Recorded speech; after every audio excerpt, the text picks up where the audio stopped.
Assalamualaikum warahmatullahi wabarakatuh. Alhamdulillahi rabbil alamin.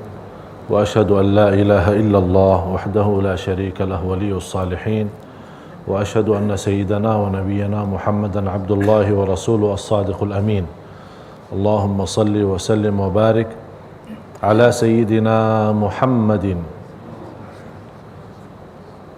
wa ala alihi wa sahbihi wa man tabi'ahum bi ihsanin ila yaumiddin.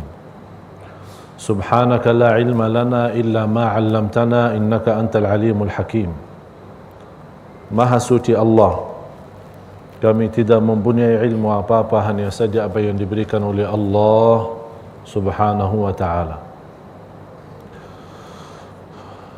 Semoga senantiasa kita menjadi orang-orang yang bertakwa, yang diridai Allah Subhanahu wa ta'ala, dan majlis kita ini diberkahi Allah dan menjadi majlis yang bermanfaat bagi kita semua, dunia maupun akhirat.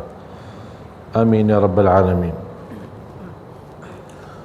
Salah satu kemuliaan untuk kita semua boleh jadi orang-orang yang ikut majlis ilmu, yang di masa ini banyak umat Islam yang menjauhkan diri dari majlis ilmu, padahal majlis ilmu menjaminkan kita selamat dunia akhirat, lebih mengenal Allah, lebih mengetahui hak Allah, hak Rasulnya sallallahu alaihi wa alihi wasallam. Majlis ilmu harus kita kembali bangkitkan majlis ilmu di masjid-masjid, di surau-surau, di rumah-rumah, di mana saja ada kesempatan, karena itu yang dinamakan oleh Rasulullah SAW Raudhatun min Riyadil Jannah, taman dari taman surga. Rasulullah sallallahu alaihi wasallam bersabda, "Idza ra'aitum riyadal jannati farta'u." Qalu ya Rasulullah wa ma riyadul jannah? Qala hilaqudz dzikri wa hilaqul ilm. Rasulullah sallallahu alaihi wasallam bersabda dan menyampaikan kepada sahabat, kalau sahabatku berjumpa dengan taman surga, mampirlah, duduklah di situ. Sahabat bertanya, ya Rasulullah, apa itu Raudhatul Jannah? Apa itu taman-taman surga? Rasulullah bersabda, hilaqul ilmi wa dzikr, majlis ilmu dan majlis zikir. Dan ulama menjelaskan ada surga Allah di dunia. Barang siapa yang masuk surga Allah di dunia, pasti masuk surga Allah di akhirat. Apa itu surga Allah di dunia? Ini macam ilmu, majlis seperti ini. Yang mengagungkan lagi majlis ini menjadi mulia di sisi Allah Subhanahu wa ta'ala, karena kita mempelajari dan membahas tentang orang yang termulia, orang yang paling agung, orang yang dicintai Allah, itu adalah Sayyidina Muhammad sallallahu alaihi wasallam.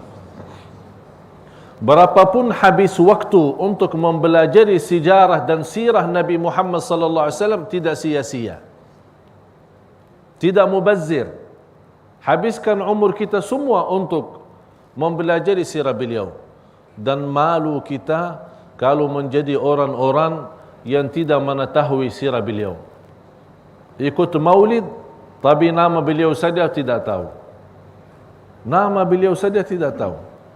Akhlaknya beliau, mu'jizat-mu'jizat, cerita-cerita, dan yang lain-lain banyak yang kita perlu belajari. Menjadi sebuah bukti kita masih cinta Rasulullah sallallahu alaihi wasallam.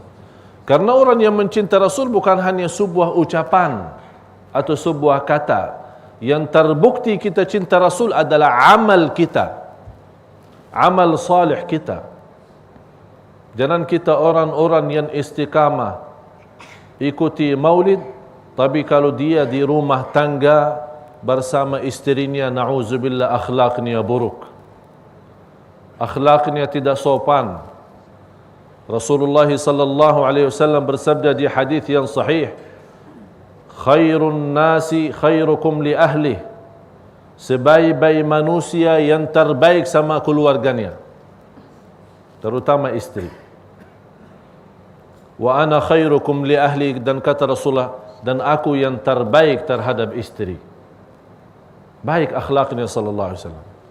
Jadi manfaatnya kita belajar sirah dan sejarah Nabi kita agar bertambah kita mencintai beliau, menjadi contoh baik bagi kita, agar kita kembali menjadi orang-orang bukan hanya mencintai Rasulullah SAW, insya-Allah mendapatkan syafaat beliau di hari kemudian.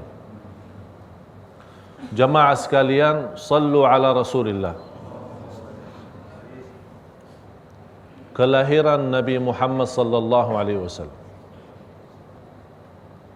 sebuah peristiwa yang cukup dahsyat.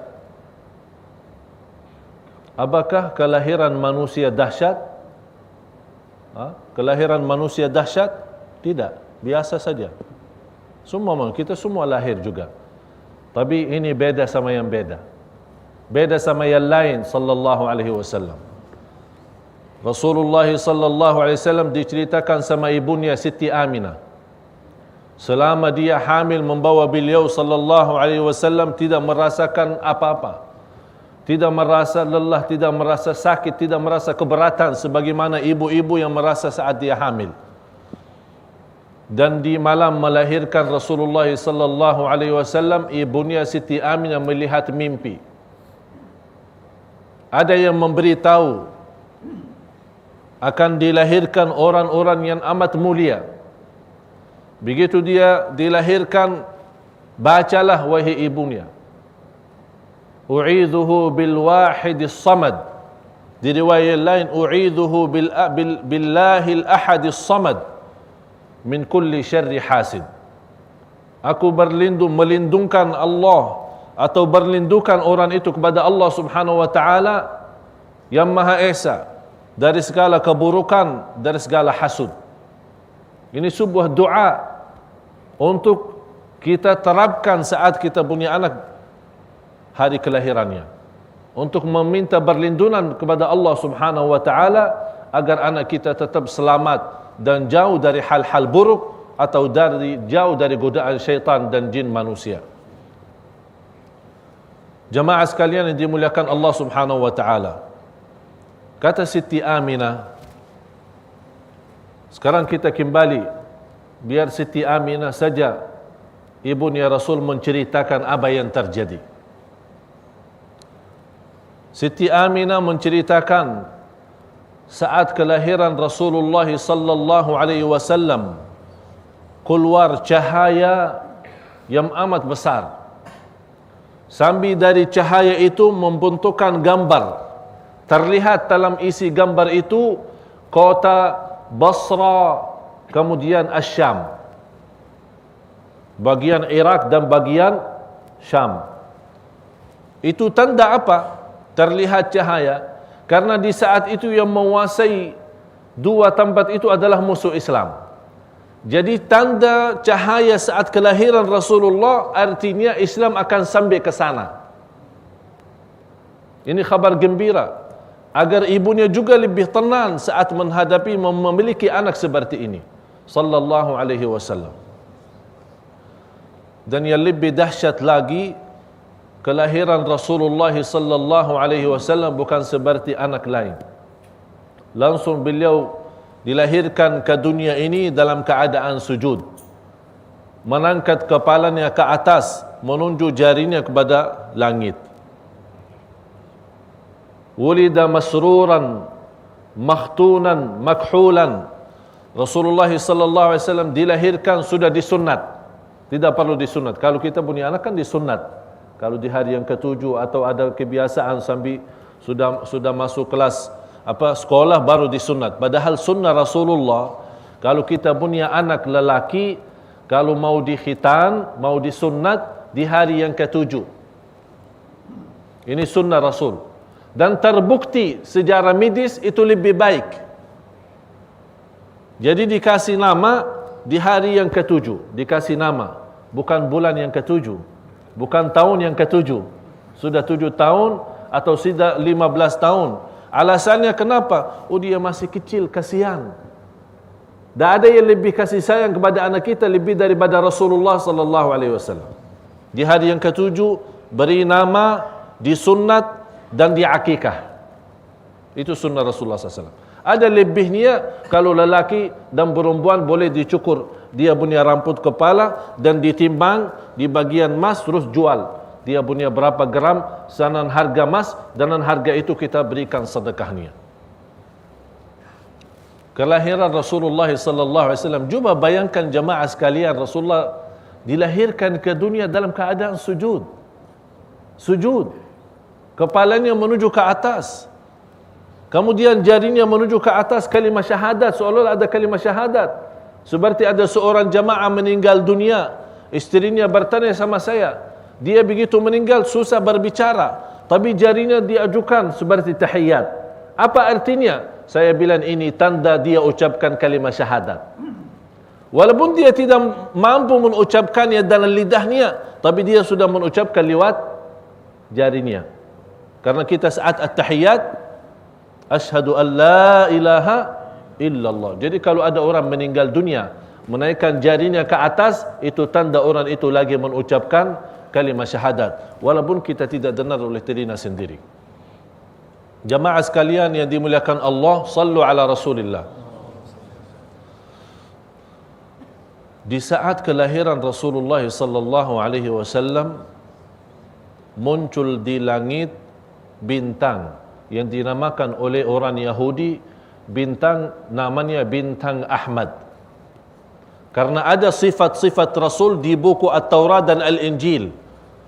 Dan orang Yahudi percaya akan muncul Nabi itu. Tapi mereka mengharapkan Nabi itu turunnya dan datangnya dari orang Yahudi sendiri, bukan dari Makkah. Begitu muncul bintang di langit itu, mereka melihat, itu sudah kelahiran Nabi zaman ini. Sudah datang Nabi. Di saat itu juga, di sebuah negeri, orang-orang Majusi memiliki sebuah api yang sudah dinyalakan, tidak pernah dibadamkan selama 1000 tahun. Ada sekelompok manusia yang suka menimbah api. Ngerti api? Jadi sembah api. Tidak mengenal Allah. Berapa lama bertahankan api itu tidak pernah dibadamkan, tidak pernah mati selama 1000 tahun. Dijaga terus, jangan mati. Dinyala terus, ditambah kayu, ditambah batu sampai biar nyala terus. Begitu kelahiran Nabi Muhammad sallallahu alaihi wasallam, langsung mati api itu. Allah Maha Kuasa. Termasuk kerajaan Kisra. Jatuhnya 14 gambar atau 14 jendela yang dijatuh di saat kelahiran Rasulullah SAW. Ditafsirkan oleh ahli ilmu di saat itu, ditafsirkan adalah kejatuhan kerajaan itu di saat itu. Ini semua tanda-tanda Islam itu akan tersebar mulai dari kelahiran Rasulullah sallallahu alaihi wasallam. Seolah-olah Allah memberikan tanda dan berita kepada seluruh manusia. Wahai manusia, telah datang yang membawa cahaya kepada Allah. Wahai manusia, telah datang yang membawa anda selamat dunia akhirat.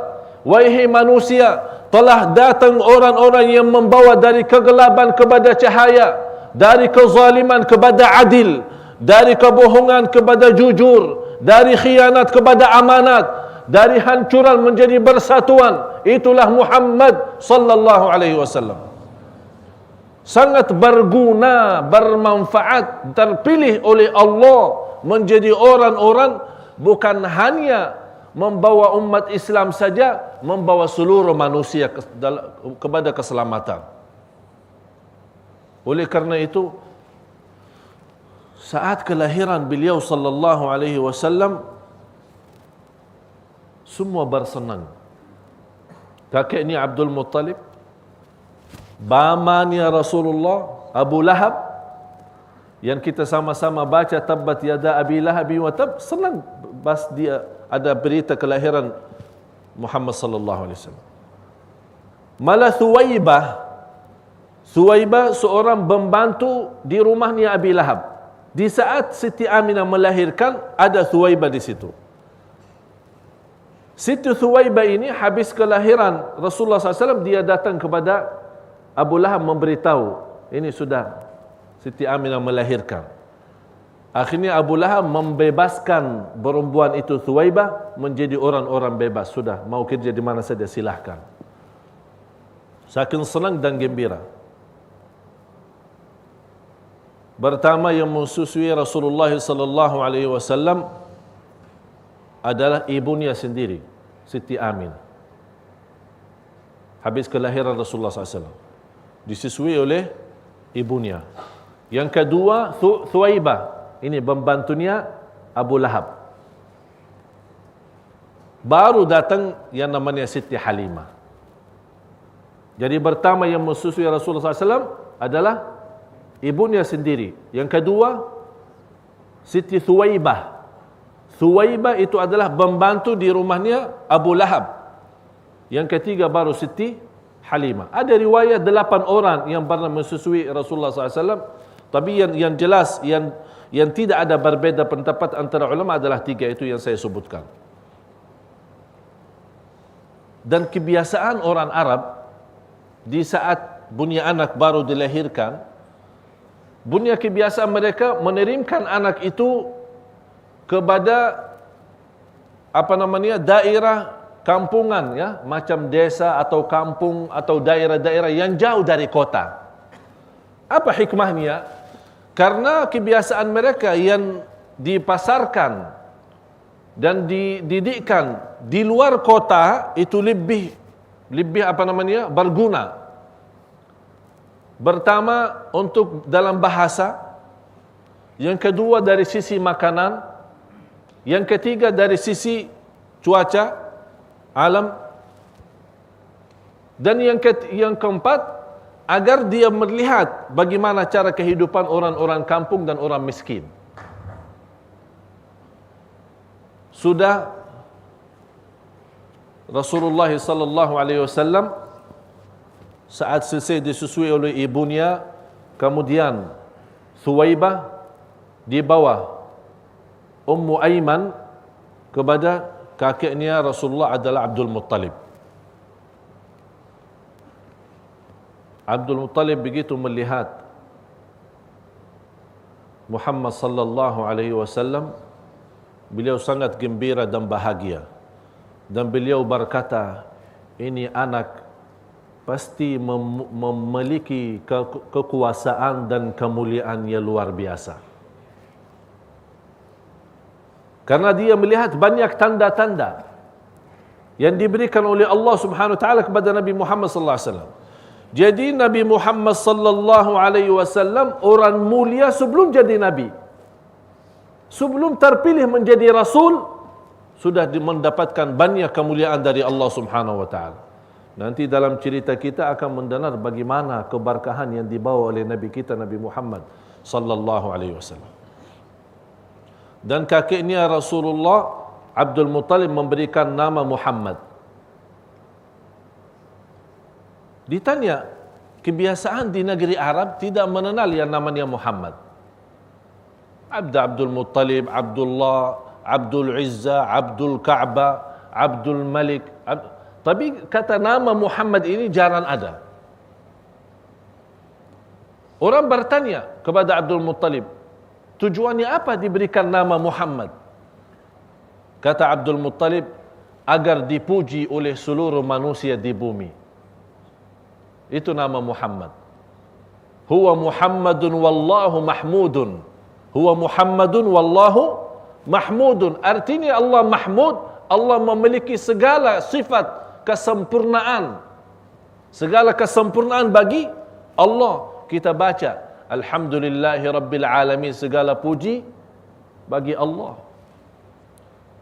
Berarti hamda mahmudun Allah dan Nabi Muhammad. Terpilih dari nama dalam sisi bahasa sangat luar biasa bagus. Oleh karena itu kita lihat macam di Turki, macam di Pakistan, macam di India, dan beberapa negara Islam saking senangnya mengagungkan nama Nabi Muhammad sallallahu alaihi wasallam, kalau dia mau beri nama anaknya selain nama Muhammad tetap di bawah nama Muhammad. Misal, dinamakan anaknya Ali, dipanggil Muhammad Ali. Dinamakan anaknya Ismail, Muhammad Ismail. Diberikan kepada anaknya nama Ibrahim, tetap panggilannya Muhammad, tidak boleh lepas. Mereka mengharapkan apa? Keberkahan dari nama itu. Malah seperti Imamul Ghazali, namanya luar biasa. Muhammad, bapaknya Muhammad, kakeknya Muhammad, dan terus Muhammad lagi. Jadi kalau ditanya Muhammad ibnu Muhammad ibnu Muhammad ibnu Muhammad Al-Ghazali, semua Muhammad, Muhammad, Muhammad. Ini merupakan keberkahan. Dan kembali kepada niat kita masing-masing. Kembali kepada niat kita masing-masing. Tapi yakin, nama juga bisa boleh membawakan banyak keberkahan bagi kita. Datang beberapa wanita dari kampung Bani Sa'ad. Ada yang bilang batasan di kota At-Taif. Kebiasaan kalau ada satu masa banyak kelahiran di Makkah, datang wanita-wanita orang kampung, orang desa di luar kota, datang kemari ke Makkah. Untuk apa? Mencari anak-anak yang perlu disusui. Semua datang kemari. Masing-masing dari wanita itu, di antaranya Halimatus Sa'diyah, Siti Halimah. Semua bawa. Ada yang mendapatkan anak masing-masing. Tapi setiap orang ditawarkan Muhammad sallallahu alaihi wasallam, tidak ada yang mau. Kenapa tidak ada yang mau ambil? Karena anak yatim. Dan semua orang yang datang, dia mengharapkan bapaknya memberikan rizki ya, uang ya. Kalau orang di masa itu, kalau saat disusui kan dapat ongkos ya, ongkos bayar berapa sekian. Tapi kalau bapaknya meninggal ya siapa yang mau bayar? Jadi tangkapan mereka yang namanya orang lelaki, itu yang membawa nafkahnya, itu yang punya uang. Tapi kalau bapaknya tidak ada, siapa yang mau bayar? Akhirnya orang malas. Oh, jalan-jalan. Siti Halimah sendiri, begitu melihat kondisi Rasulullah SAW, dia tidak tahu dia ini Rasul. Dia tidak tahu ini yang akan memberikan keberkahan. Dia belum tahu. Terus dia kembali naik unta. Kalau di dalam sejarah namanya Attan. Untanya namanya Attan. Masih ingat cerita kemarin? Saya kan kebiasaan di negeri Arab dulu, setiap binatang diberi nama kan? Gajah itu namanya Mahmud. Ini juga unta yang sudah tua dinamakan Attan. Kedatangan Halimah naik unta dari kampungnya ke kota Makkah itu, bari lambat dia jalan. Sambil orang-orang yang berikutnya, kok lama-lama tak jalan-jalan? Ini kita sudah mau nyampe ini kok. Oh sabar sebentar, ini dah tahu sudah tua ini unta ini. Dah bisa, dah boleh jalan. Sebentar, perlahan-lahan. Dan kata Siti Halimah, di masa itu termasuk salah satu musim yang paling kering. Faham paling kering? Artinya sudah lama tidak ada hujan, tidak ada hasil sawah, tanam-tanaman. Malah unta itu yang terkenal banyak susunya, sudah di masa tidak ada, susah. Kita mau makan dan minum susah. Dan beliau sendiri Siti Halimah membawa anak namanya Al-Harith. Ada anak masih kecil, masih anak bayi.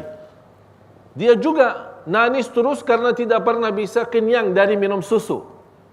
Karena susu ibunya sudah kering juga, tidak boleh dapat. Karena jarang makan, miskin, susah. Terus berjalan. Akhirnya Siti Halimah berkata kepada suaminya, keadaan kita sudah seperti ini. Dan semua orang kampung saya masing-masing sudah dapat anak.